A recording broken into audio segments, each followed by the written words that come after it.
జై కాంగ్రెస్ ప్రజాస్వామ్యాన్ని బతికించండి ప్రజాస్వామ్యాన్ని బతికించండి రాహుల్ గాంధీ అక్రమ అరెస్టుని ఖండించండి రాహుల్ గాంధీ అక్రమ అరెస్టుని ఖండించండి జై కాంగ్రెస్ అందరికీ నమస్కారం నా పేరు మత్స్య ప్రేమ్ కుమార్ ఈ రోజు అరకు పార్లమెంట్ పరిధిలో అరకువేలి టౌన్షిప్ లో మేము కాంగ్రెస్ పార్టీ కార్యకర్తలుగా మా అరకు పార్లమెంట్ నియోజకవర్గం ఇన్ఛార్జి ఆధ్వర్యంలో ఈ రోజు ఈ నిరసన కార్యక్రమం చేపట్టడం జరిగింది।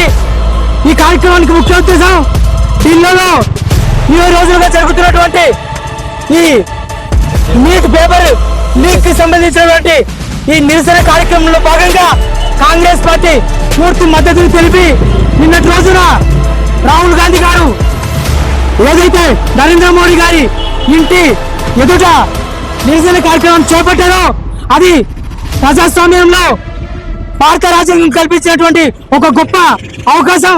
అటువంటి నిరసనను ఈ రోజు అప్రజాస్వామికంగా ఈ బీజేపీ ప్రభుత్వం నిరంకుశంగా ఒక లోక్సభ ప్రతిపక్ష నాయకుడిని రోడ్లో ఈడ్చి అక్రమ అరెస్ట్ చేయడం, విద్యార్థులకి లాఠీ చార్జ్ చేయడం, పార్లమెంట్ సభ్యులు ఉన్న ప్రతి ఒక్కరిని అరెస్ట్ చేయడం ఇది అప్రజాస్వామ్యకం, ఇది చట్ట విరుద్ధమని ఈ రోజు అరకువేలి నుండి కాంగ్రెస్ పార్టీ ఈ భారతదేశ పౌరుడిగా మేము తీవ్రంగా ఖండిస్తున్నాం। రాబోయే రోజుల్లో బీజేపీ ప్రభుత్వం ఒక ఉనికి కోల్పోతుంది। కాంగ్రెస్ ప్రభుత్వానికి విజయానికి మొదటి అడుగు పడింది। బీజేపీ ప్రభుత్వం ఓటమికి ఇది ఒక నాంది పలికిందని ఈ రోజు ఈ సందర్భంగా తెలియజేసుకుంటాం। ఖచ్చితంగా రాహుల్ గాంధీ గారు 2029లో ప్రధానమంత్రి అవుతారు।